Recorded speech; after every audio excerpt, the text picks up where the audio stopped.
The biggest patch in Overwatch 2 history, maybe in Overwatch 1 history outside the transition from Overwatch 1 to Overwatch 2. And I am not making meta predictions. Nobody knows what's going to happen. But I am going to be telling you what the most important things that need to be answered if we're going to find out what's going to actually be good and what's actually going to be bad with this patch. And so if these aren't meta predictions, then these are about the next best thing. Now, we're not going to be going over a lot of the other stuff, the Omnet Crisis, the skill rank reset, a lot of the other things that we've already discussed in our previous video. I actually have all my notes here. Oh, I'm so excited. I'll actually share these notes with you guys, maybe in the comments. But basically the TLDR is that I'm not going to go over the stuff that we already did in the dev blog, the rank reset and all that stuff. I want to instead talk about the new stuff or the stuff that we didn't talk about in the last discussion, specifically all the hero changes, what needs to be answered in terms of what we're going to next, and a couple of other details we'll talk about really fast here. First things first, the versus screen, the range of players in ranked. Actually, I'll hold my notes really quick here. The range of ranks of players in match in a competitive play.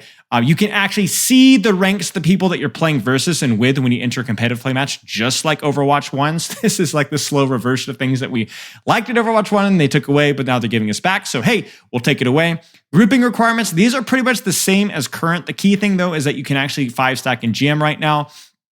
And there's going to be more changes confirmed in the future. So just kind of keep an eye on that for right now. But basically, this isn't anything entirely too new. The key thing to note is that the difference between tier and division. Tier is an entire rank, bronze, master, whatever. Division is the number within that rank. So 3 skill divisions would be the difference between GM 5 and GM 2. So just don't lose your minds over that one. It does not mean Grandmaster players are going to be queuing with diamonds. It just means that Grandmasters 5s will be able to queue with, Masters 2 or Masters 3, I believe.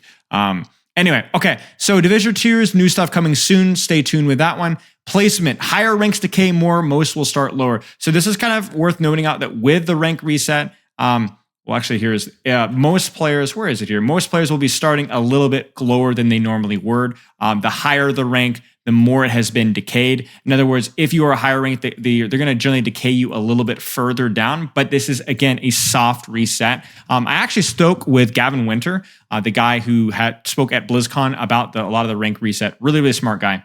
And one of the things that Gavin said is that another reason they're doing this rank reset, something that I didn't touch on in the last video, I didn't know in the last video because I'm an idiot, is that there is too many players in Bronze 5 and there are too many players at GM 1. So at the opposite ends of the bell curve, it doesn't look like as stark of a slant as it should be. It's kind of like a little bumpy there at the bottom. There's too many players at the opposite ends of the extreme. And so this rank reset is trying to normalize the bell curve, so to speak. So that's definitely one thing that factored into that decision beyond just, it gets people to play the game. So that's good, at least. It's not just, a bit of a publicity move. Okay, and then obviously the crosshair updates. I'm sure a lot of you guys have seen that. There's a lot of more options with crosshairs. None of these are necessarily necessary or good. But if you're playing Junkrat or Mercy, knock yourself out. The colors are pretty interesting. So those are more options, and obviously visually just gives you more options here. Ult cost across the board has been increased as well. We're going to ignore the projectile changes. If you want my thoughts on that, please go back to my last video, what you need to know in Season 9. We already talked about that, as well as the general HP stuff. Ultimate charge increased for all abilities, increased by 10%, I guess to make up for the fact that people are going to be doing a lot more damage just because it's going to be easier to do damage. That's pretty obvious. And then really, really crucially here, all the passive stuff we've talked about already. Again, go back to my previous video if you want to see that. Let me actually zoom out here so you guys can get my face cam out of the way here. Damage increased from 30 to 40. Really, really, really, really, really, really, really, really, really important for some characters. We're going to go over which of those characters those might be in the individual hero list. Okay, a couple other things as well. We'll go all the way down to the bottom. There's a Junkertown rework that is added a nighttime lighting theme, and crucially has dealt with a lot of the frustrating points with first, second, and third point, making it easier to retake on second and third, and offering a lot of nice cover on first point to make it a little bit less oppressive moving forward. Very similar to like the Gibraltar rework, where they just take some of the worst aspects of that map and they improve them significantly. A couple of things here to note. Fix an issue with wall climbing failing in some situations. Kiriko, Genji, Hanzo mains. Rejoice, some of those issues are going to be fixed. And then there's a couple of bug fixes with Doomfist that I've heard can be a little bit tricky. This bug in particular, fix a bug where Rocket Punch left a small window of time used to open abilities. I don't know what that means. Keep your eyes on that one Doomfist means. We need to know exactly what this means moving forward. I don't know if it means for the Doomfist's ability or for the target used abilities, but it is important to bring that one to note. So let's talk about meta predictions, all right? Here's my meta prediction. There is no prediction. As I said, we don't know exactly what's going to be happening. Now, in just a few moments, we're going to go through every single hero change in detail. I'm going to tell you what I think about those hero changes and who might be strong. But most importantly is we don't know what the meta is going to be because there are so many changes happening simultaneously at this game right now. Not just the individual characters, but like, the ult nerf, the quick melee change, the passive heal.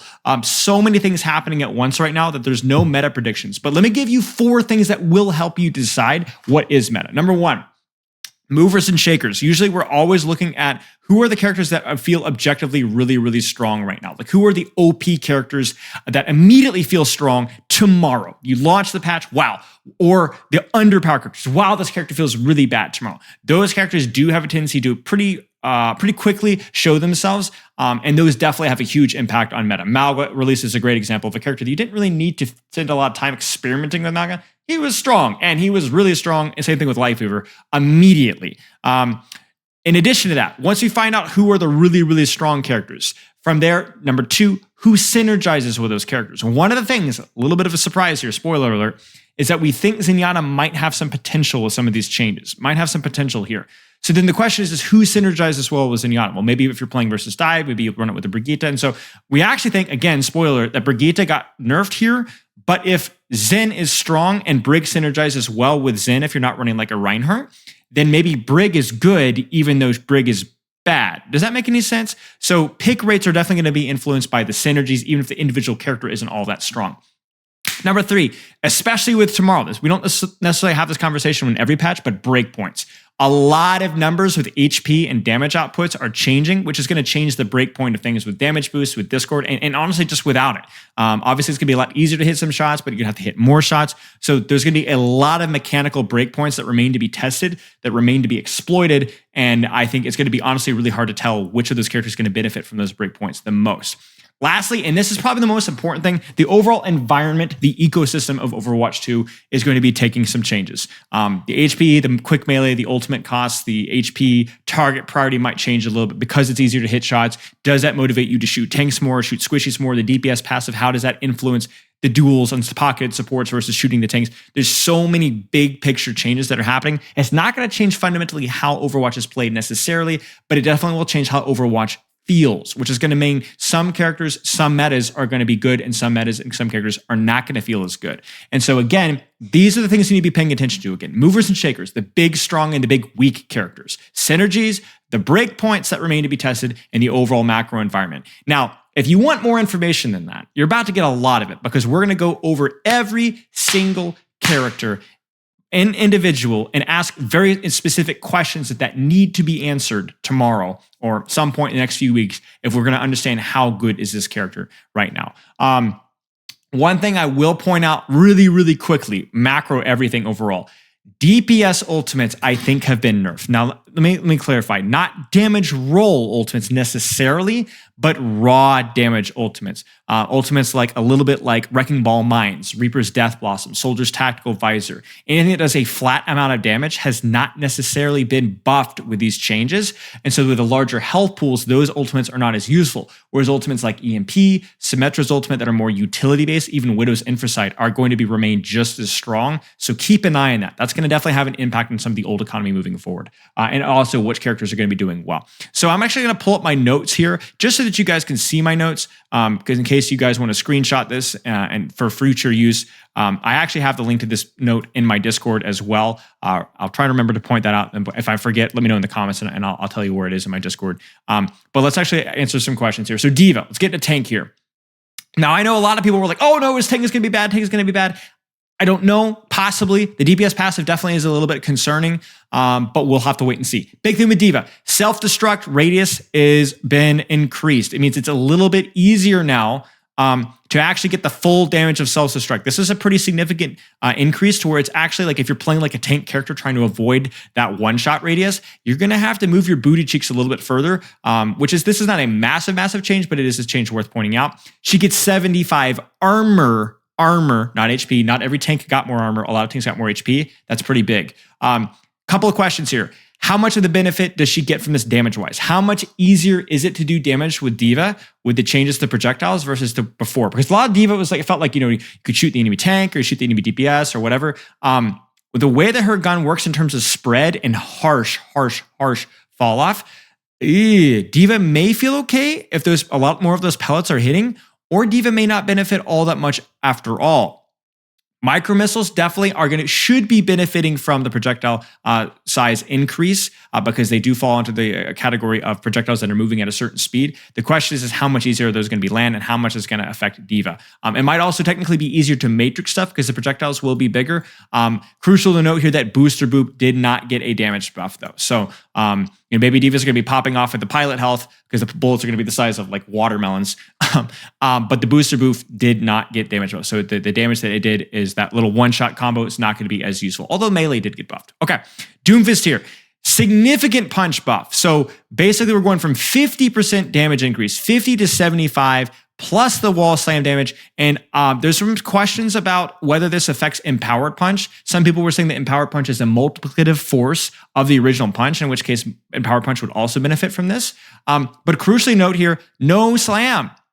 It's still 50 damage? You're kidding me. I don't like this change. I think this is a little bit too much of a buff to Doom's punch. I think some of this should have been shifted away into his slam. So there's a little bit more of a balance of using each ability for different purposes, but both can be used for damage. This one feels like now punch is a little bit too top heavy. Also worth noting that he gets no extra overhealth. So that notice that everyone's HP has gone up, but his passive generating overhealth for doing damage with his abilities is not here. Like we would like to see a 10 to 15% at least increase in the amount of overhealth that he generates, but that's gone. Also no ult buff.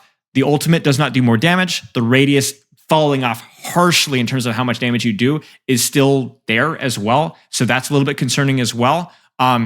Interesting to note here that with Empowered Block, because the projectile size increase, it will be accidentally easier to charge punch now, more so than it's been before. So that's a kind of indirect buff.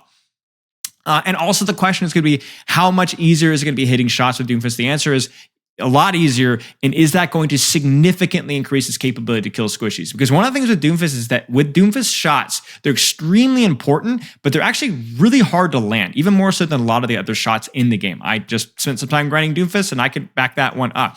Is that going to make the floor for Doomfist a lot higher in terms of how much easier it is to get those combos off? There's some questions about some punch cancel to slam distance nerfs, not sure. A couple of other things that remain to be tested. I'm hearing super mixed information about what's going on with Doomfist right now. So just don't take my word for it. Those are the questions that need to be answered. Let me know what you guys think in the comments. Junkerqueen, no Carnage buff. This is big. A lot of the non-bullet damage was buffed. And I was told that Carnage was actually buffed, but Carnage is not buffed, which is strange. The question is that because she benefits so much from the melee buff, because Junkerqueen uses that melee a lot, she's got that bleed, right? And the Gracie hitbox increase. Does that mean that she's so good because she's just landing every single Gracie right now, and that's a huge indirect buff for the character, that she doesn't need the Carnage buff? Is that enough to compensate? That being said, she does suffer from the DPS passive. She relies a lot on self-healing. She doesn't have a lot of self-mitigation besides that. So we're going to have to wait and see with that. Big buff to Rampage, though. Again, what we're looking for is a lot of the HP pools went from 15 to 25% increase, approximately somewhere around that, right? So when we see something like 60 to 90, that's a 50% increase on a 15 to 25% health pool. So that is disproportionately a lot stronger than it was before. However, the initial application of Rampage is still about the same. But that means that there's still a lot of healing. So it's going to be, is Carnage weaker? Gracie stronger? Is Junkerqueen going to be good? Going to be bad? One of the things you're going to note with a lot of the tanks is there's a lot of volatility, for lack of a better term, where this could be really good, this could be really bad. I don't know. And I'm curious to see how things were tweaked in internal testing. Mauga, another very volatile tank. Some things are going to feel really bad. Some things are going to feel really good. DPS passive is a huge question for Mauga. That 20% reduced healing, going to suck. But he's going to benefit so much to that projectile size. Oh my goodness gracious. He's going to be able to snipe people across the map. Now, that being said, the burn damage is not buffed. So will that mitigate the value of the burn damage, right? Because the bullets are going to be easy to hit. It's good to be easy to set people on fire, easier to set people on fire that aren't tanks. But obviously the burn damage was not buffed proportionately to the health pool. So that remains to be seen. Definitely opens up target priority a lot for Mauga, which is great. And then also slam damage was nerfed because it didn't get buffed. Bigger health pools means the slam isn't as valuable. So this is kind of like one of the questions that I had where it's like, were some of these changes, maybe I'm being a little bit optimistic right now, but I'm going to give Blizzard the benefit of the doubt. Were many of these changes or lack of changes to some of these Overwatch 2 characters because they had something cooking behind? Was Mauga wait till we increase projectile sizes, you'll be able to shoot squishies more, don't worry about it right now. Oh wait, the DPS passes are coming to deal with that, don't worry about that right now? Who knows? Moving on from there, Orisa, again, the armor increase. She did not get HP, the armor increase. Also, Orisa just got her fall off removed. That's right, fall off removed, and now those projectiles are bigger. So, could we now have an actual laser Orisa? I don't know. Big thing to note here, javelin size was not increased, javelin damage was not increased, javelin spin damage was not increased, and her ultimate will be significantly worse. Not trash, but significantly worse because her ultimate was also not buffed, and her ultimate is one of those DPS ultimates that we brought up earlier where it is meant to do damage, and having that breakpoint changing to 250 HP targets is going to be a big deal. So remains to be seen with Orisa. Ramattra, oh boy. Health increased, not armor increased. However, 275 armor, big question on Omnic. Omnic is huge here. We just saw this with the damage buff. I've been a big whiner when it comes to Ramattra. I wish to goodness that they had just buffed his projectile speed. They have not buffed his projectile speed. They buffed his damage, and now they've just buffed his projectile size. Is Omnic form Ramattra going to be an absolute demon? Maybe. Now, that being said, huge nerf to both his Nemesis form and his ultimate because they did not buff the ultimate damage output nor the Nemesis punch damage. These are things that obviously I'm not sure that the projectile size of Nemesis form was increased or if it will stay the same. I imagine it will stay about the same. But regardless, you're going to have a big buff to the intangible value of just being able to hit many more shots in your Omnic form. But a 60 or 70 damage per punch, it's just not going to hit the same, literally, when you have a 250 HP target instead of a 200 HP target. Also, some questions on how he's going to be dealing with DPS passive. I think he'll be okay. He does have his own self-survivability with his shield and with his block, but Ramattra is a tricky one. Omnic form could dominate, Nemesis form could suck. Reinhardt, 25 more armor, which is useful, 50 more health. Rocket Hammer damage increase from 85 to 100, which is awesome. Everyone's like, yeah, right? But then you realize that that's not actually that's about the same amount of increase that you'd get from the health pool. So it's not really that much. It's not a buff. It's just keeping things the same. And then this is when the bad news gets worse. Charge is fine. Same thing with the Rhine Swing. It's going to do, it's fine. You notice something, guys? Where's the Fire Strike buff? Where's the Fire Strike? Fire Strike will not increase in projectile size, ladies and gentlemen. It will not increase. They're keeping it the same size. Where is it? Where is it? Where is the Fire Strike buff? The Fire Strike is one of the most honest projectiles, and it is a crucial part of Reinhardt's kit, and it is gone. Reinhardt is getting nerfed, ladies and gentlemen. It is getting nerfed. No Fire Strike buff, no shatter damage buff. The stun is still very useful, right? But then the up close and far away damage, it's going to be really crappy. And even the pin damage, we don't even know if this is going to scale the actual boop pin damage. You know when you hit somebody, but you don't pin them, it does 50 damage to them. That's not necessarily been buffed that we know of. So that's a big question as well. So I actually think Reinhardt's going to feel a little bit worse. It's not a major nerf, and it's obviously not factoring in the overall holistic view of the game. But on paper, Reinhardt is nerfed. On paper. That remains obviously to be seen how that actually looks in the whole environment of this Overwatch 2.5. Roadhog, health increase is massive, but DPS passive. DPS passive. Also, because his vape has not been buffed, the amount that he can heal and a percentage of his total HP pool has been nerfed.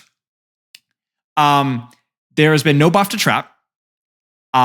He's benefited for the melee, but maybe the one-shot is actually gone. There's a lot of discussion about whether he's going to be able to one-shot with trap plus melee. I think he should be able to, but I think he's entirely reliant on trap to one-shot now. The only question with Roadhog is he going to be able to hit more consistent center of his shot? The center of the shot that has a little bit more range. Will he be able to hit that more consistently with the changes? The shotgun thing isn't as important because it's not as hard to aim up close to the Roadhog, especially if you're just focusing tanks. So now Roadhog might not be that good. And Roadhog mans, I love you guys, but I will be shedding no tears. So Roadhog, I don't think is going to feel quite as good. I think it's going to be affected more by the DPS passive And I think that his inconsistency in terms of like actually punishing with one shots or even the threat of one shots is going to feel pretty rough too. Okay. Sigma, accretion damage did not get buffed, but is the overall projectile size buff going to be significant to his primary fire? Because Sigma primary fire is really freaking hard to hit, and hitting even a few more percentage points more of those shots is going to be really, really, really big for Sigma. Couple other things to point out as well. Flux damage did not get buffed. That 50% or 50 damage on liftoff did not get buffed. That probably should have been buffed. But the 50% of your total health on slamming is really freaking valuable, considering everybody's health pools just went up. So Sigma's damage on Flux indirectly went up as well. So that's actually a really, really nice change. We're talking about like everybody on Flux is going to be taking extra damage. And it, along with EMP, I believe, is the only example of raw percentage-based damage done. Echo obviously doesn't matter because it's amount of DPS. It accelerates below a certain threshold. Sigma is just flat 50% right there. It does 50% of your health pool. So very interested to see how this plays out going into Overwatch 2. And also the DPS passive is not going to be as big of a deal for him because he already demands a little bit less healing. So we will see. Winston, oh my boy, I was so excited, and then the more I thought about it, the more I'm like, Winston, health goes up, armor, 50 armor, yes, 50 armor, nice, damage increase, it's a 25% damage increase, which is pretty nice. You know, it's about the same for health pools. It's decent, right? Punch damage from Primal Rage increase, again, about decent, nothing crazy. My first thought was that, oh my goodness, this guy's going to benefit from the quick melee combo. This is going to be awesome. But again, it's like Reinhardt. Wait a second, what's missing? Landing damage. Where's the landing damage buff to compensate for the health buff? It's not there. Where's the alternate, the range zap buff that needs to go up by 20-25%? It's not there. So there's a real question here. Oh, no, there's another thing too. We don't know if Primal Rage has been buffed. I looked up in the wiki, and wiki says that it takes the health pool and adds 500 HP to it, to the maximum health pool. But the problem is 500, it should be more than 500 health, added to the health pool. It should be 600 health, considering the fact that everyone has a larger health pool. But I don't see that that's actually happened either. So this is definitely going to change some things. I'm assuming that this will get fixed. I'm praying that this will get fixed. But if this is not the same, this could actually really kill the usefulness of alternate fire. Not kill it, but it definitely change the usefulness and make it less useful in many circumstances, especially as part of a burst combo. So again, I think actually a net nerf to Winston slightly. I would have loved to have had a net buff slightly instead. So if they do fix the alternate fire in the landing image, this will be a net buff to Winston. So fingers crossed. Wrecking Ball, no changes. Armor increase, which is awesome. But there's two very important points here. First off, there is a proposed potential Wrecking Ball soft rework coming up soon. So that's probably why we don't have anything major here. And also, we don't know the context of all of these changes in a vacuum. There's a couple of changes that have happened that may be benefiting Wrecking Ball disproportionately. First off, the projectile size. Being able to hit more shots with the Wrecking Ball is going to be more useful for Wrecking Ball than it is with other characters. Very, very useful. The other thing too is the overall passive of healing, the 20 healing after 5 seconds, will be slightly more useful to Wrecking Ball than it does with other characters. And then finally, the DPS passive is going to affect Wrecking Ball less because he's generally a bit more self-sufficient anyway and doesn't demand as much healing. No buffs at all. Mines has been nerfed, Slam has been nerfed, the grapple roll through has been nerfed. He does benefit from the melee damage. So there's a lot of questions about Wrecking Ball here. Is he just going to feel okay because of all the indirect things with the projectiles and the DPS passive not affecting him that much and so on? Or something else that I'm not considering? Or is he just going to feel trash until they actually address the rework? Draw your own conclusions. Zarya, primary fire beam width increased, but the damage has not been increased. I don't know if the alternate fire benefits from the projectile size buff as well. It's a little bit unclear on that. No damage buff to output on either weapon or graviton damage either, which graviton damage was relatively low either way. But yeah, it will be easier to accidentally charge Zarya because your projectile sizes will be easier, so it'll be easier to accidentally hit the bubble. And she can crucially cleanse the DPS passive. Zarya is just kind of whatever, nothing huge. It will be a little bit easier to track squishy targets, which is not necessarily a terrible thing. Okay. Overall, big questions about DPS impact on tank. We'll have to wait and see on that one. I would love if there was an internal cooldown of this, but I just don't know if it's going to happen, honestly. I think we just might have to bite the bullet with this one. Actually, I don't even know how an internal cooldown would work. That would be almost impossible to manage. Ease of killing the squishies more with bullet size changes. How much easier is it going to be for an Orisa to have impact apart from directly where she is with the projectile size changes? I'm more of a mobility guy than a poke guy. I would prefer if Orisa had a little bit of mobility rather than crazy range poke, but it is nice that she can actually interact potentially with something other than the enemy tank. Is this going to affect the tank mirror attractability? That's a real word, by the way, attractability. I don't know if it's a real word or not. I'm totally making this up. But yeah, okay. I think overall, it's very easy to get doom and gloom about tank with some of these changes. But again, we just have to wait and see exactly. I have no idea what it's going to actually work out with. Okay, let's move over to the damage roll. Ashe, dynamite sustain, DPS passive. You dynamite somebody, and it ticks, and the dynamite ends, and the DPS passive, the nerfed healing, continues for another 2 seconds. So we're talking about, I think, what, 6 seconds? 5-6 seconds, at least maybe 7 seconds of the DPS passive anytime you dynamite somebody, unless it gets cleansed. That's pretty annoying. But dynamite damage has not been buffed, even though the health pools have gone up. Coach gun damage has not been buffed. You will spend likely more time reloading because it's going to take more bullets to secure kills. And even though it is easier to hit shots, it's going to mess with, I'm going to jump ahead here. It's going to mess with a couple of crucial breakpoints. You're going to have to relearn some of the one-shot combos and the unscope and the scope and the rescope and so on that you used. For example, you can't one-shot a tracer anymore with the scope headshot. So there's a lot of breakpoints that have changed, and you're going to notice that that's going to be a point that we're going to consistently bringing up in a lot of these DPS characters. Also, Ashe benefited from the old DPS passive with the faster reload after securing a kill. That's now gone, and so on. Bob damage has been buffed, and Bob does give the DPS passive. One other thing that somebody in my Twitch chat brought up is that it's harder to mess up the dynamite explosion because it's easier to shoot the dynamite. It's harder to miss your shots to dynamite. So, all the Ashe mains, me as well, who are missing the dynamite, you will be doing that a lot less nowadays. So that's nice. Bastion. Now, I was a little bit concerned about Bastion, but I actually think that Bastion might be nerfed slightly here. No buff to his grenade. He does not benefit from the projectile changes that much because most of the time Bastion was more of a tank buster, so he could definitely shoot squishies a little bit more right now, but he's generally not very good in the squishy matchup anyway.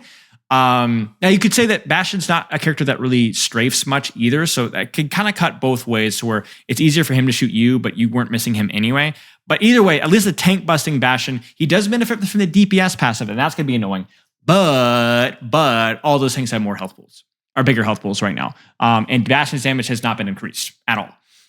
So tank busting Bastion may not be as strong. The ult has also not been buffed, which means it's going to be pretty hard, or a lot more hard to get a consistent kill on a 250 HP target. Obviously, if you land directly on that target, it's great.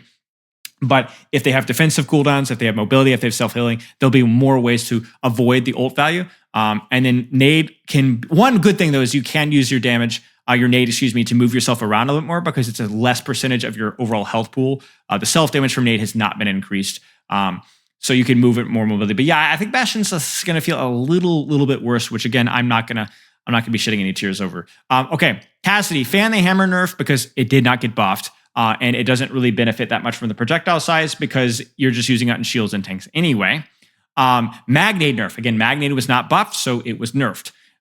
Again, no tears over either of those things. But key thing with Cassidy, the breakpoints are really, really big. You're talking about you can still 2-tap a 2 HP target. It just takes it a headshot. But wait, how much easier will the headshots be with Cassidy? There's a lot of questions that remain to be seen with Cassidy, okay?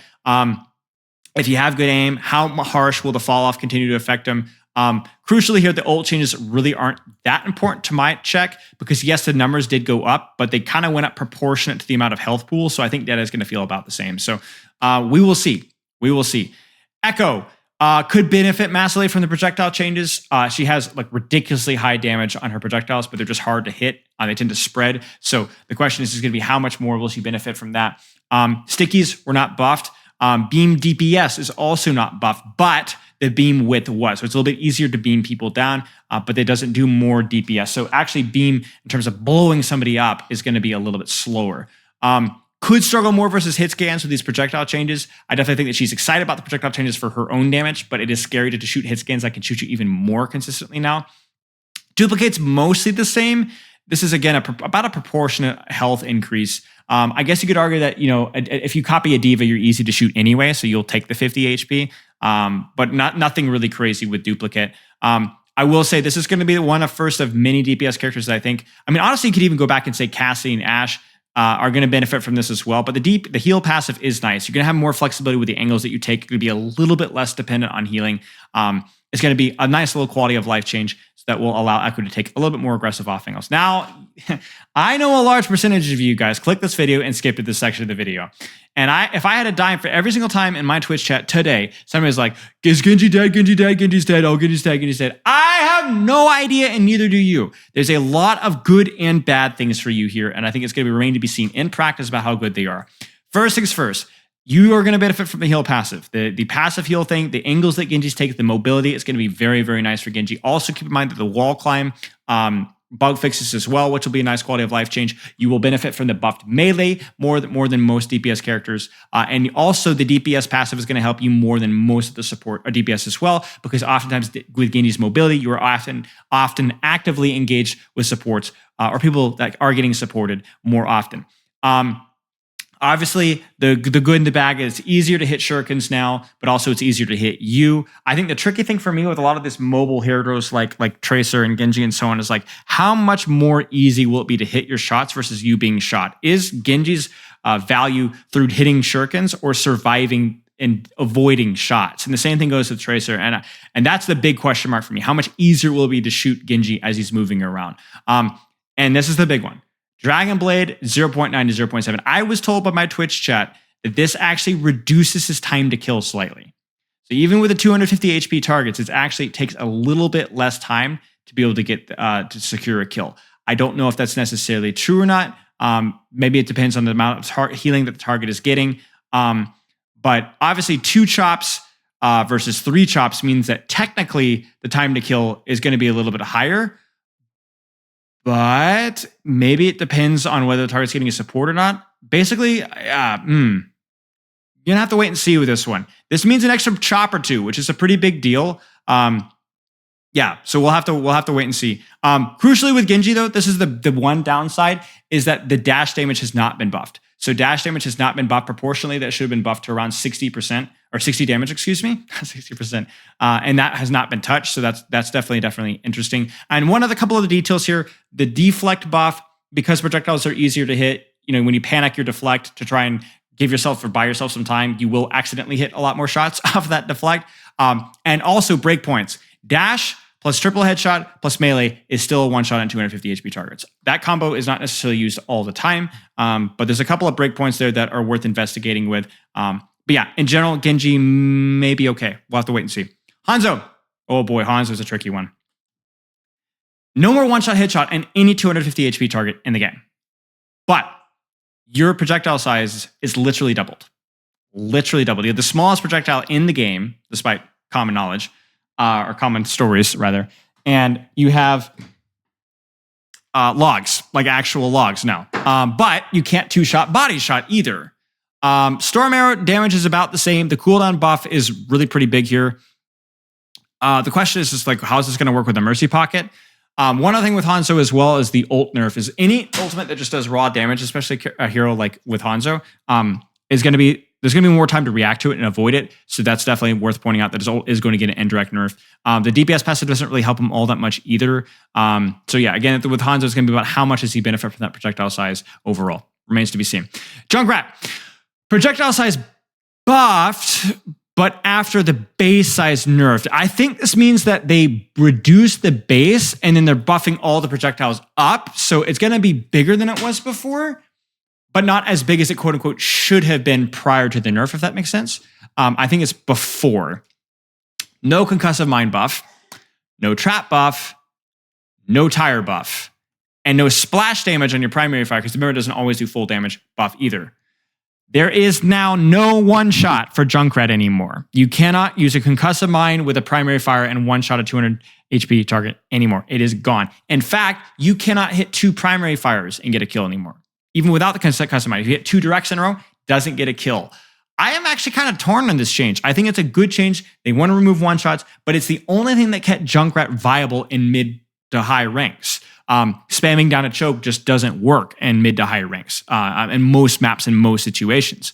So in fact, while he'll still be strong at spamming down a choke, which is kind of the cruddy part, he won't have like the ability to like one shot and like make plays like he used to, which is the more skillful expression of his character, but it's also a very frustrating aspect of his character. Boy, this is a mixed bag for me. Junkrat's going to be pretty rough outside of the spam down the choke scenarios. So high rank Junkrat means I feel you. That being said, this character is not very healthy for the game, so I also feel people playing versus Junkrat. He also doesn't really benefit as much from the DPS passive unless he's spamming down through a choke. He's more of a one-shot character, so yeah. Mei, no primary fire buff in terms of the damage done. Now, I think Mei's primary fire will technically fall under the projectile buff, so I think it'll be easier to freeze people, like in terms of like actually hitting the shots, but that wasn't really a challenge anyway, and so the damage hasn't been really buffed. So is this going to make it more attractive to go for icicle headshots, even like close to mid-range? I'm not so sure, potentially. Breakpoints do change. Obviously, a body shot plus a headshot doesn't get a one-shot anymore. You can't one-shot a tracer anymore. And then also Blizzard's damage has not been buffed, although it's probably okay because it's more about the utility of that ultimate anyway. And crucially, Blizzard does proc the DPS passive. Anybody that you hit with a single take of Blizzard should proc the DPS passive on them. But again, does that matter that much? Because people are going to be shooting the target anyway and probably procking the DPS passive. I don't know. Anyway, it's something. There's some questions to remain to be seen with Mei. We'll have to wait and see. She also doesn't benefit as much from the passive heal buff. I'm trying to look through here. Yeah, none of these guys as much. So just keep that in mind. Okay, this is the big one. So Pharah. Now, there's been some leaked footage of the Pharah rework. We don't need leaked footage if you're watching this. It's already out there. But the key thing here is that there is a lot of things that are changing with Pharah. There's going to be a lot more flexibility with your movement, a lot less vertical mobility, a lot more horizontal mobility. This is a good, nice, healthy change for the game. If you're a Pharah main that liked Pharah in her current state, screw you, respectfully. The character basically thrived and basically operating in locations where nobody could reach her and just raining down fire from above. She was also, because she was so far, she was very reliant off of a heal pocket, and it's just not good for the game. You fire faster, your projectiles move more, you punish yourself less for your explosions, so you can actually use your weapon more for more self-repositioning. You can move laterally a lot more, you're quicker. You have such a low cooldown on your concussive blast. You actually do damage with concussive blast. You have so many more options, even things like you can move faster. And you can even slow your descent. There's so many new little details here. So you're going to benefit also from the new heal passive decently well, so you're not as reliant on pocket in that regard as well. Crucially here, there's been no damage buff to your rocket, so you cannot two-tap people with your rocket. So if you hit two directs, it's not a two-tap. So that might put Pharah in a tricky spot in terms of strength. We'll have to wait and see. But I think that's something that we can always tweak depending on how everything goes forward. You need to touch grass to generate fuel. You can't hover forever. Feels much more like an old school cyclical dive character like Genji and Tracer, where you use your cooldowns, you take an engagement, you cycle in, you go in, go out, you go in, go out. DPS passive procs from your splash damage. Yeah, that's pretty much all there is. Exciting stuff. Reaper, kind of on that similar rework line here. There's been word in the street is that Reaper's next in line to get a little bit of a soft rework along with Wrecking Ball. So that might be why that there's been so few changes. In the meantime, DPS passive is really easy to apply, obviously. Time to kill is a significant question, though. How much is Reaper going to benefit from the projectile changes versus how much is he going to suffer because everybody has more HP? Because Reaper is extremely important to get the kill in 2 shots or 3 shots and no more than that. And so if this bumps that time to kill even by 1 extra shot, it's going to kill the character.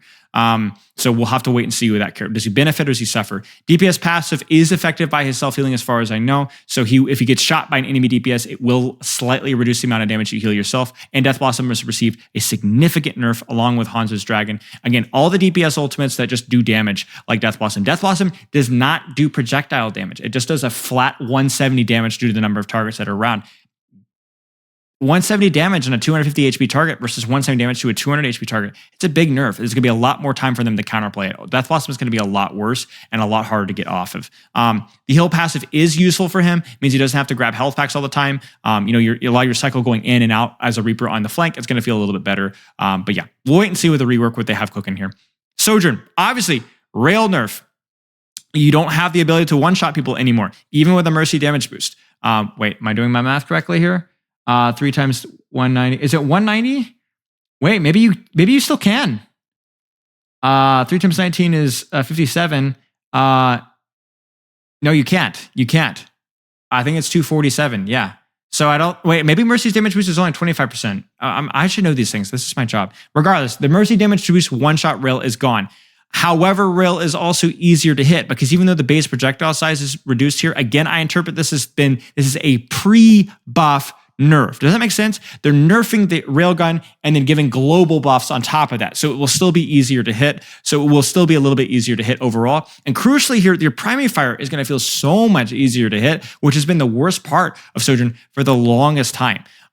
So I think that you're going to be building your rails a lot faster, even if they aren't one-shotting. So that's cool. I think overall healthy direction for the character. Disruptor shot, crucially, damage has not been buffed, so that's a bit of an issue.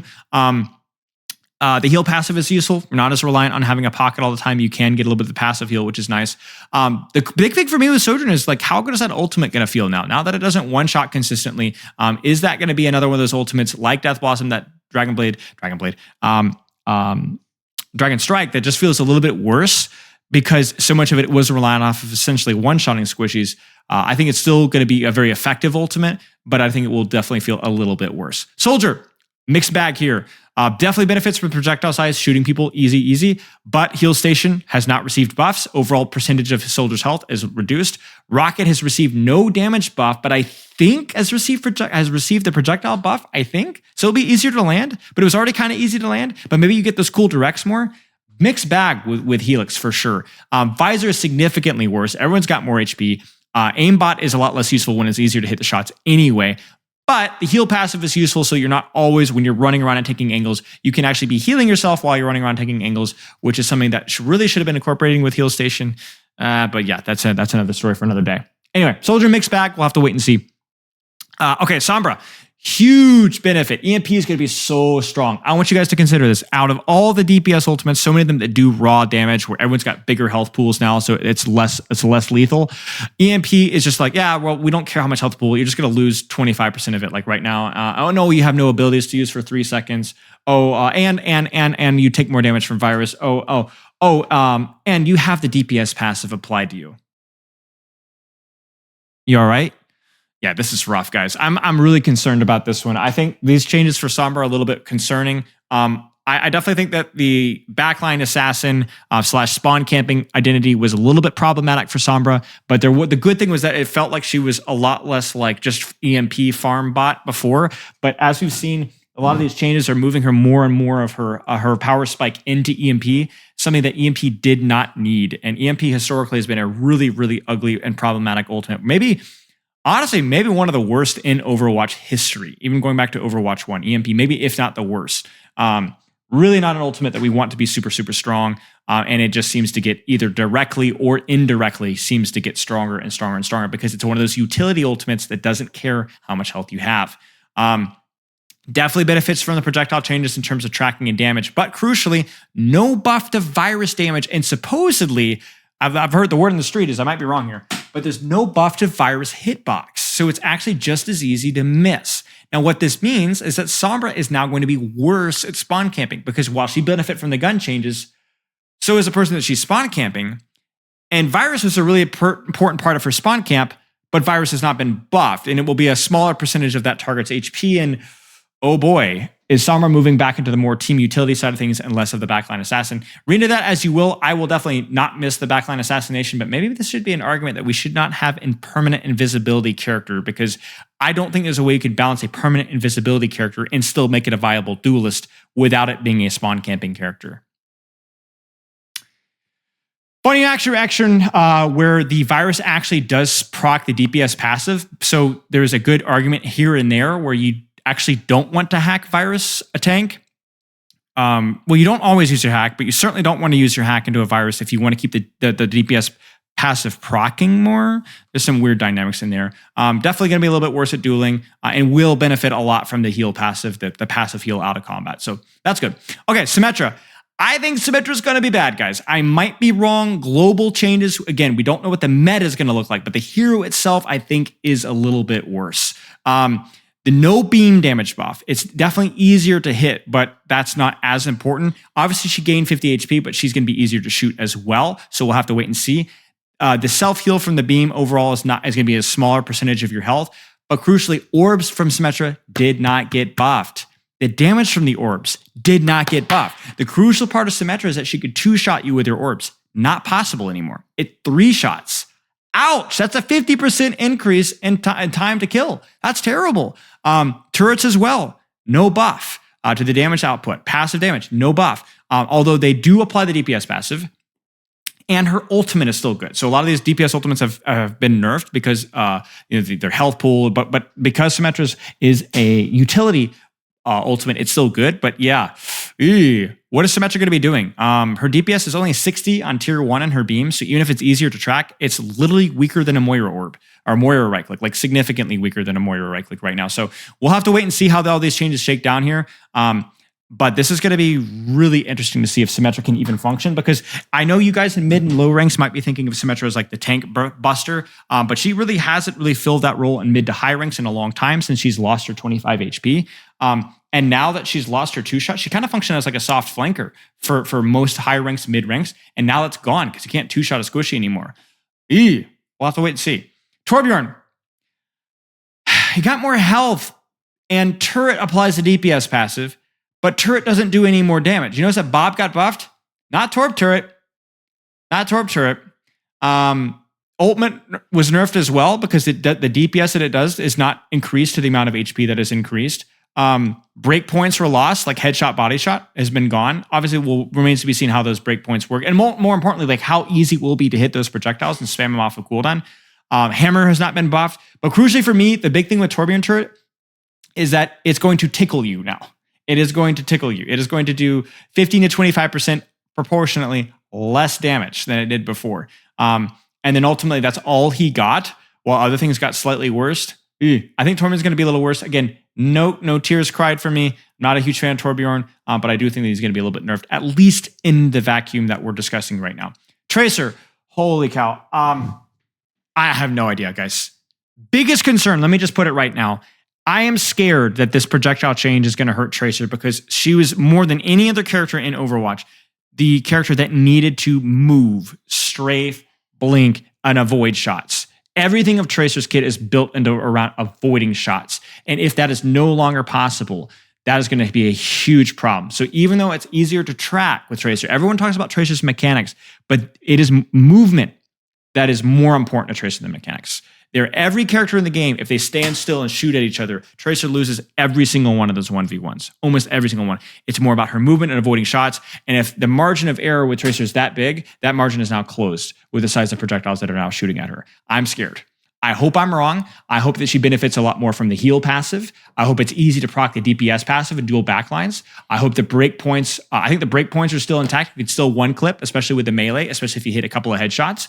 Pulse still does the job versus most squishy characters. A little bit worse versus tanks. Tracking is going to be easier, one clip potential. The melee buff is definitely going to help Tracer a lot as well. But again, I'm really scared about the projectile size. And so that remains to be seen. Huge asterisks on Tracer. Finally, last character is Widowmaker. She can still one-shot. The DPS passive is not all that useful. Venomine is a little bit worse, although technically it does proc the DPS passive, which is pretty funny. The ult is fine too, utility ultimate. Muscle memory is the big one for Widowmakers. You're going to need to be fully charging your shots a little bit more, or coming closer to fully charged for more characters. There's no more flick quick scopes, which is definitely a huge nerf. Question is also how good is the SMG going to feel with the projectiles being easier to hit? And then the heal passive will be useful because she's often playing in situations where she can't get healing as easily, or like positions where it's not as easy to get healing. So that will be useful as well. So that overall, DPS, let's talk about this. Lots of nerfs to DPS ultimates. The raw damage ultimates that will remain to be seen. Lots of questions regarding value of DPS mobility versus projectile sizes. Characters like Genji, Tracer, Sombra, how much are those guys going to benefit from the ability to move around the map and duke dodge and translocate, dash and deflect and blink? And versus how much of the character is like, oh, you're double jumping, you're even easier to shoot now. That might be a problem. Heal passive is going to be very useful for almost every DPS, healing out of combat. And then obviously a lot of questions about the breakpoints that, especially for a lot of the point and shoot characters, remains to be seen. Okay, finally, support. One thing to note with the support is the indirect nerf to support passive, because while not only did we receive a 0.5 second increase in the time for the support passive to kick in, but you're easier to shoot. And your support passive heals a smaller percentage of your total HP. So just keep that in mind.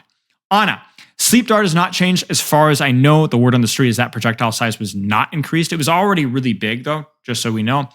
Breakpoints for kills has changed, obviously, but not by anything major, at least compared to the other characters. Nano heal is less useful because that burst heal is going to be on a much bigger health pool. Obviously, for squishies, it's still great, still a full heal, but for tanks, it's going to be a little bit less useful. Nade's slightly less useful as an inherent HP defensive cooldown. 60 healing on a 250 HP character just isn't all that useful. Is it 60 healing? Chat, I might be wrong with that one. Let me know in the comments if I'm wrong with that one. I know they nerfed it from 100, I believe. So, by that being said, maybe the defensive heal 50% increased healing is useful for your healing, so you can actually full heal tanks again. Remains to be seen. I think Nade is still going to be used mostly offensively. I also think, that being said, though, because tanks now have, and everybody now has, a larger health pool, it will be less crippling because the anti-Nade, more survivability is going to be coming from health pools and defensive cooldowns, and instead of just the raw healing behind it. So do keep that one in mind. If you get naded as Mauga, you now have a lot more HP to play around with. Even if you are easier to shoot, you are already relatively easy to shoot. Kind of remains to be seen. Also, the support passive is a little bit slower for Ana and a little bit weaker. And Ana was one of the big supports that benefited from the support passive the most. So keep that in mind. Baptiste. Okay, let's keep going here. Regen Burst, not as useful. It's a smaller heal in proportion to your health pool. But you may benefit immensely from projectile size because you're going to be doing a lot more damage and hitting a lot more shots. Baptiste is probably the best support when it comes to benefiting from the new changes in terms of the amount of shots that you're going to actually be hitting. Okay. Brigitte got nerfed, guys. I don't know if she's going to be meta because it depends on the characters that are going to be meta and the synergies and all that kind of stuff. But her rocket flow was increased. That's a big buff right there. Like that's a nice big honking buff right there. But her whip shot and bash did not receive any buff at all. And this is going to not really change too many breakpoints. But if you're not actively flailing people, I think this is a slight nerf. Like we talk about it, like what is it going to be? 10, 35, 17. I'm talking about like a fairly significant, like 30% damage increase for your rocket flail damage. But you have 0% damage increase on both your whip shot and shield bash. I don't think that evens out. And again, this kind of feels like the Doomfist buff, but maybe even worse because I would have liked to seen this go from like 35 to 42 or 40 and then seen whip shot go to like 80, shield bash to go to like 60. And then I think maybe somewhere along those lines would have felt a little bit better. This doesn't feel great. Although obviously it would have been awkward because it would have had the same damage as a quick melee. Yeah, anyway. No bash or whip shot buffs also inspire overall heal output. Like all the supports, it's going to be a little bit lower. A lot of questions about breakpoints, like what are the proper combos to do to get a kill? Those are pretty easy math. That's pretty easy math to run, but I'll leave you guys to that one. Illari. Pylon heal output, obviously a little bit nerfed. Ult nerfed. The flat damage of her ultimate from being sunstruck has not been buffed. So again, it's one of those raw DPS ultimates that's not been buffed. Breakpoint questions, no 2-point. You cannot double 2 headshot a squishy at 250 HP and kill it anymore. You can also not double body shot and kill a tracer anymore. So there's a lot of breakpoints that have changed, so just remain aware of that. Kiriko, projectile size of kunai, base nerf, but then I think they're getting buffed overall as a whole. Again, this is something that we've been asking ourselves a lot. I think that's what this means. Well, it remains to be testing. Still easier to land than before, potentially. Time to kill breakpoints very different, though. You cannot double headshot a squishy anymore. You cannot headshot... you can't do 2-tap a squishy anymore. That's the big thing. Obviously, healing output has been reduced. Strafe power has been diminished as well, potentially. This is the same question as Tracer Genji. Kiriko benefits more than almost any support, really, definitely any more than any support from doing this. Even more than Lucio, really. The question is if you take that hitbox or those projectiles and you increase them, is that strafing going to be really hurt? Like, in other words, if a character is impossible to hit and becomes hard to hit, that feels like a huge nerf. Like a character that's already easy to hit, making them even easier to hit isn't like that big of a nerf, but going from impossible to it's difficult is like a massive, massive buff. And I think like the Kirikos that are spamming the 80-80 strafing, that's a big deal. That's a big deal. So that's going to be a question that needs to be answered here. Like how much easier is she going to feel to shoot? Suzu will cleanse the DPS passive, which means it's going to get that burst heal that the cleansing does. So just keep that in mind. Lifeweaver. Okay, this guy's a little bit weird. Obviously a heal bot, how useful is that going to be with the buffs? And is he going to benefit from the damage buff? That's really the big question for me. It's like the projectile size may be opening up more DPS potential because the character has a lot of damage potential. It's just freaking hard to hit your shots. Is that going to be enough to actually matter? I don't know. Pedal's going to be unaffected. Life Rip's going to be unaffected. His ult's probably going to be a little bit less useful because it's just raw healing. And he's already easy to shoot, so is it necessarily going to hurt his survivability because he has 50 more health here? I mean, are you missing any shots on a Lifeweaver? If you're not, then you might find Lifeweaver actually buffed after these changes. But I don't think he's necessarily going to be buffed. I think characters that do damage and healing are generally going to benefit from these things a little bit more. Okay, Lucio obviously benefits from the projectile buff. Again, kind of like Kiriko, Tracer, Genji, how much easier will this target be to shoot? So will that affect his survivability at all? Obviously, huge boop buffs. Damage increased by a pretty large portion. That's 40%, I believe. 10 damage, yeah, that's 40%. And then knockback increased by 12%. That's going to be you can even use it on tanks now. Lockout duration means that before you can regain control of your character movement-wise, when you get booped, you can regain control to move and like strafe or control your falling motion sooner or slower, excuse me. So that's another buff as well. Boot buff is huge. Damage value of Soundwave melee is good. Also, he benefits from melee more than other supports. Question is going to be more breakpoints and how are those breakpoints changing. And the ult should be generally fine. Just giving a raw HP amount that's not going to be affected should be generally okay. So Lucio, we'll have to wait and see with Lucio. I think it'll be definitely opening up potentially more opportunities to go aggressively or getting rewarded for going aggressively. The question is going to be like, is he just going to get shot out of the sky? I don't know. Mercy. My note here. Leave it to Cassidy to tell me. I don't know, guys. I think my best guess here is that she's not a character that actually uses her weapons, so she doesn't really benefit from projectile size as much as other characters do. I know Boger's out there screaming, slamming his character, or slamming his keyboard. But the key thing for me is like how much of this character movement and through Valkyrie and non-Valkyrie is going to be her survivability, and is that going to be nerfed because it's easier to hit shots now? She did receive a buff where you can get your GA back off of cooldown sooner after using tech. So if you use a super jump, crouch cancel, your slingshot, whatever, you get GA back sooner. And she received a slight buff to her sympathetic recovery as well to proportionally match for what she's doing. But the biggest question with Mercy is more about like the break points with damage boost and the new HP things. How is that going to change things? Is her survivability alone going to be allow her to do things? One of the things that my Twitch chat also brought up is the fact that when a Mercy is rezzing, she's standing still, so she's not particularly generally always hard to shoot. So will that 50 HP feel like you don't care about their projectile sizes when they're standing still, right? So will that 50 HP actually help more risky rezzes in general? Remains to be seen. Pockets will suffer from DPS passive. Yeah, I think Mercy is more of a like going to be benefiting from the environment. I'm not really sure how the hero feels overall. Obviously, Pharah being out of the environment is a bit of a nerf to Mercy, but honestly, screw that combo. And so honestly, we'll just have to wait and see. Moira. I think Moira got nerfed, guys. I really do. Her healing output was not increased. Her heal orb was not increased. Her damage orb, crucially, was not increased either. So while, yes, oh my gosh, look at this massive damage. Like that is definitely a significant damage buff. It's a little bit more disproportionate to the amount of healing received, or to the amount of health pool received. And it's easier to lock on, but it was already easier to lock on. And it's going to be better for the person dueling the Moira to have the better, like the person getting the projectile size buff is a bigger buff than this. The Moira's going to do all these fancy moves and it's still going to get shot. And even with these crazy damage increase right here, plus the damage orb, because the damage orb didn't get buffed, it actually might hurt Moira in duels slightly. I think that remains to be seen. This is a pretty significant damage buff right there. And then also the DPS passive applying on the Moira when she's dueling as well. I mean, that's the other thing too, is like a lot of these flankers are these flanker supports that they're going to be hurt by that DPS passive more so. So I think DPS Moira is going to be a little bit worse. I think heal Moira, but the problem with DPS Moira is that it's kind of how Moira needs to be played in many situations. And so I think Moira is going to be a little bit worse, honestly. And Coalescence wasn't buffed, the damage or the heal, and it's so easy to aim. So like, it's not like, oh, it took skill to aim. And so now you're going to be hitting those Coalescences that you were missing earlier. It's like, no. So I actually think Moira in general, and non-aim characters are going to actually be hurt by these changes more than actual aim characters. That's the irony of all these changes. It's going to be easier to aim, which means characters like Moira that benefited from having that seatbelt, that opportunity or that safety latch, it's now just gone. And so like you should be playing characters that can actually aim if you want to. I think we'll wait and see. Zenyatta. I think Zenyatta is going to be fairly decent.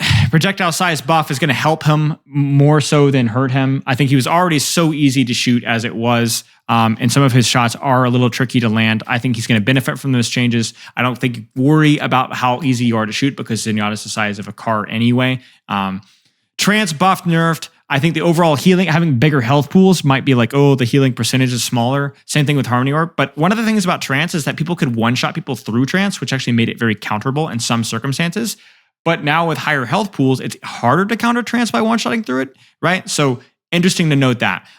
Buff as well for the melee. Zenyatta is one of the supports along with Lucio that uses melee a lot. So obviously having your kick doing even more damage now, 30 to 40, and then you multiply that. I think it's a 70. I think it's like a 70, 75 or an 80. I'll have to go back and actually look at the numbers in the Wikipedia. But it's like a 75 or an 80 damage melee with a boop, which is like actually insane.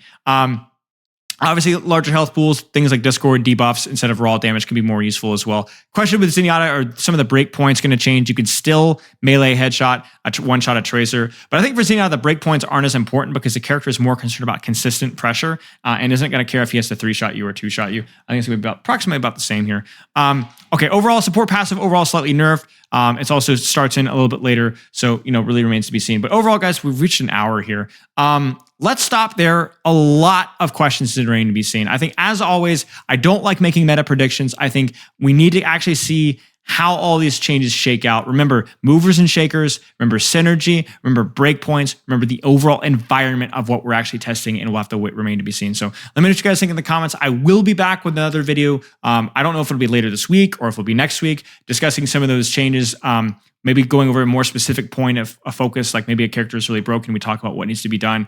I just hope that no matter good or bad, that Blizzard is very attentive and quick to make the adjustments when they are necessary, because I'm sure that there's something in these patch notes that maybe I didn't pick up or maybe I did pick up that is going to be absolutely broken. And so hopefully that doesn't ruin the testing process. Good luck in your placements games. Love and kisses, and I'll see you in the next video.